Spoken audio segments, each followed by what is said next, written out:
Sean Payton responded to Russell Wilson, shot at him as the Broncos began to practice for their game against the Cowboys on Sunday. And we were at practice, and we're here to break it down. So Sean Payton was asked about Russell Wilson's shot on Twitter, calling Sean Payton classless, mentioning Bountygate, and then ending it with the hashtag Let's Ride. Sean was asked what he thought about that, and he said, look, in no way, shape, or form was I taking a shot at Russ there. But he did add, I can understand how Russ thought that. I was just giving a young quarterback, a.k.a. Jackson Dart, some credit after he had a very good game against his good Broncos defense. Yeah, I mean, I can also understand why Russ took it the way Russ took it, because I think that's the way everybody took it, which is, the thing about Sean is that when he fires a shot like that, he very rarely names the person.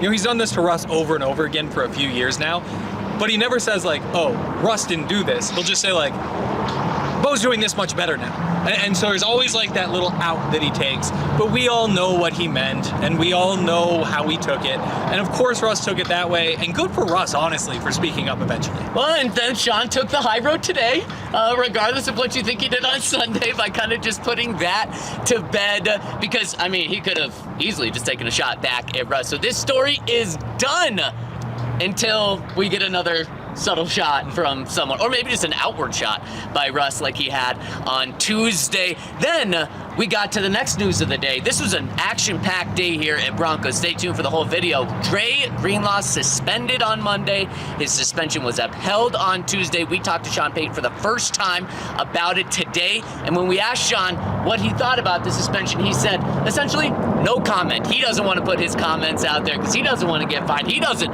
want to be suspended for what he has to say about it, because clearly, Henry, he does not agree with the suspension. And one of the things that he pointed to, he was surprised that it was a suspension. He thought it was more of a fine because of past participant, what's happened in the past. And he did not think that this valued a suspension. And honestly, I was surprised that he was held up for this suspension as well. Yeah, I mean, I can't think of another similar example to this. And in all my research, I couldn't find a good way to search, has anybody ever gotten suspended for something they did after the game to the ref? Like, not physical. Exactly. Like, because there's nothing that comes to mind in this scenario, I would have thought probably suspension, but we don't know what Dre said, and without knowing what Dre said, it makes it really tough to say they made the wrong call. Yeah, and so Pat Surtain, we talked to him as well, and he said it sucks not to have Dre here, because Dre won't just not play on Sunday for the Broncos against the Cowboys. He cannot be in the building when he's suspended, and Pat even pointed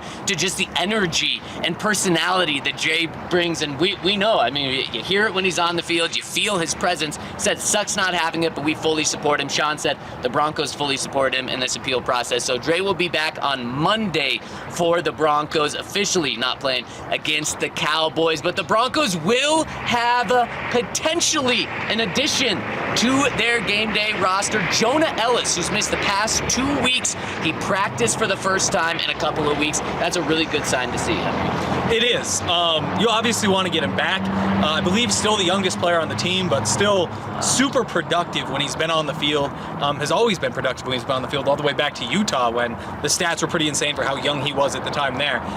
He was in the midst of somewhat of a breakout, as much as a breakout as you can have, I guess, when you're coming off the bench and you're kind of stuck there because of Nick Benito and Jonathan Cooper.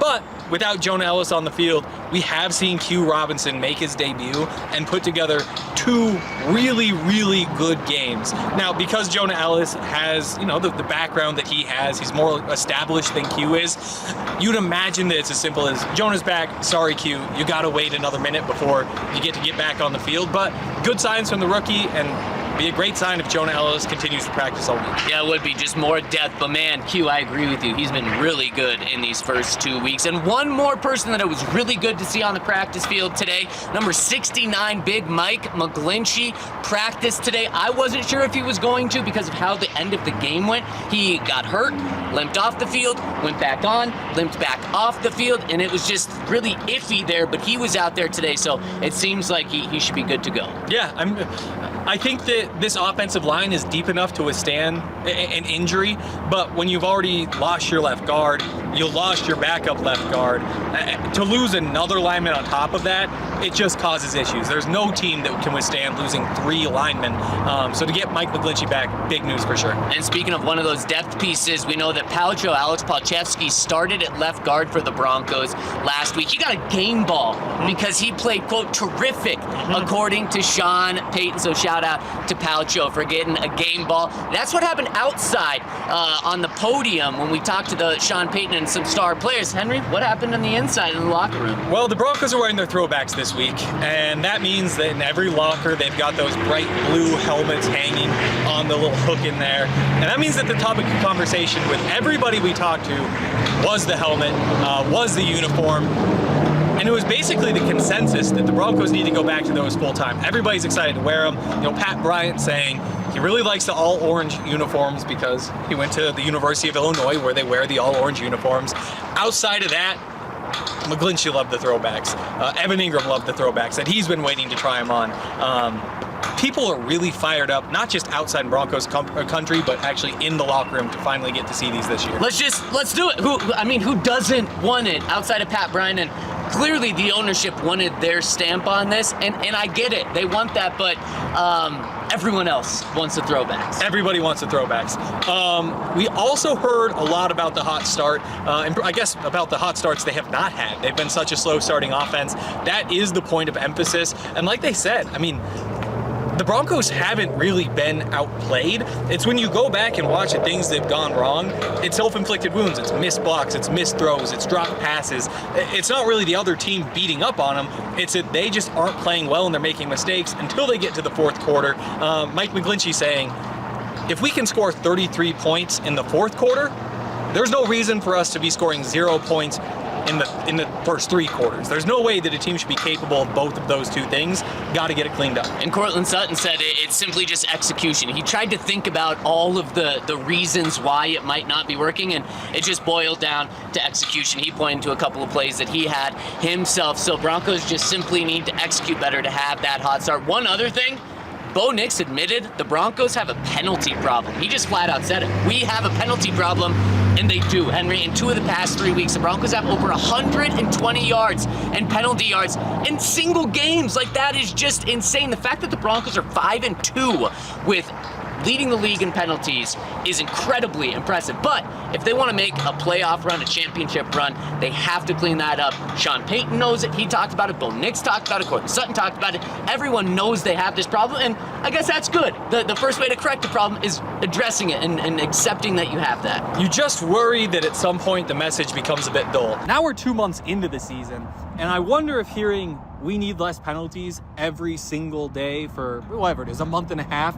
means that it doesn't quite hit the same as early on. The sense of urgency may be lost. When you get to this point of the year and the penalties problems still persist, I get a little bit concerned that this is just who you are. Well, that was one of the big talking points from Bo, was he said the sense of urgency, we have to have it to start games quickly and then to also get rid of these penalties. So that is something that at least they're still talking about. They've still got it in the locker room. One thing they don't have in the locker room, Henry, Javonte Williams, who is now a Dallas Cowboy, and not just a Dallas Cowboy, he's the second leading rusher in the NFL right now. We know Javonte had an incredible rookie season. That knee injury was devastating, and he just wasn't able to become the Javonte Williams that we all saw early in his career after that knee injury. But now he found it with the Cowboys. Right, and there were so many reasons to think he was going to get it back.